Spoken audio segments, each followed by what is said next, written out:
abismos interior, há um rio de melancolia que corre feito poesia na minha alma de pajador.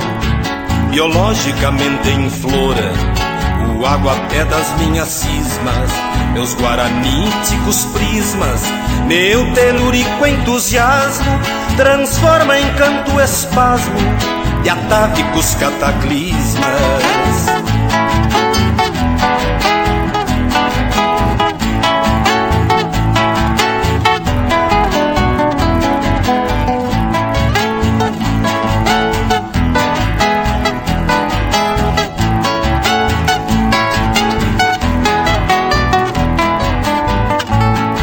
Meus ideais de guitarreiro e o tempo histórico social não cala a mágoa ancestral que eu trago desde eterneiro, porque todo missioneiro tem remansos libertários e sem apelos panfletários traz na hereditariedade os tupãs da liberdade e os anjos dos seus santuários.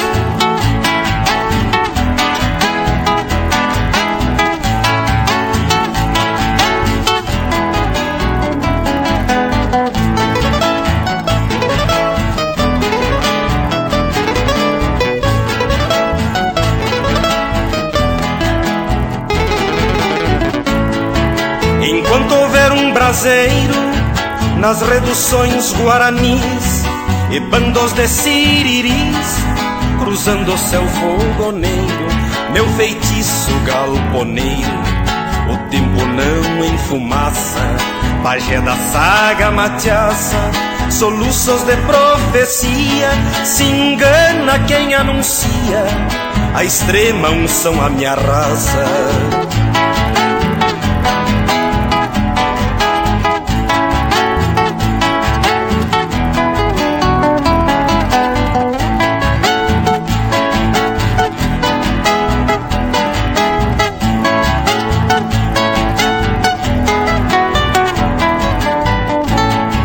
Explico assim a veemência de quem canta embevecido.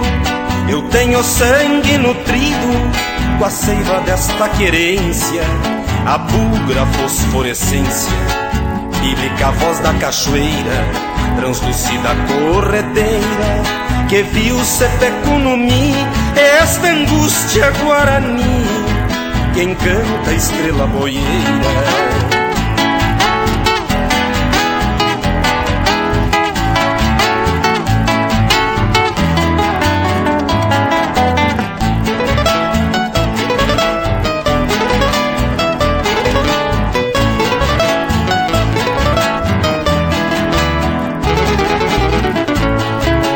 Essa cosmovisão que vem a mim lá da taba e se abre em flor morubixaba, que me enfeita a inspiração, luminosa contração, flui meu orgânico pasmo, pois neste crioulo espasmo multissecular campeiro tem meu canto missioneiro, a eternidade de um orgasmo.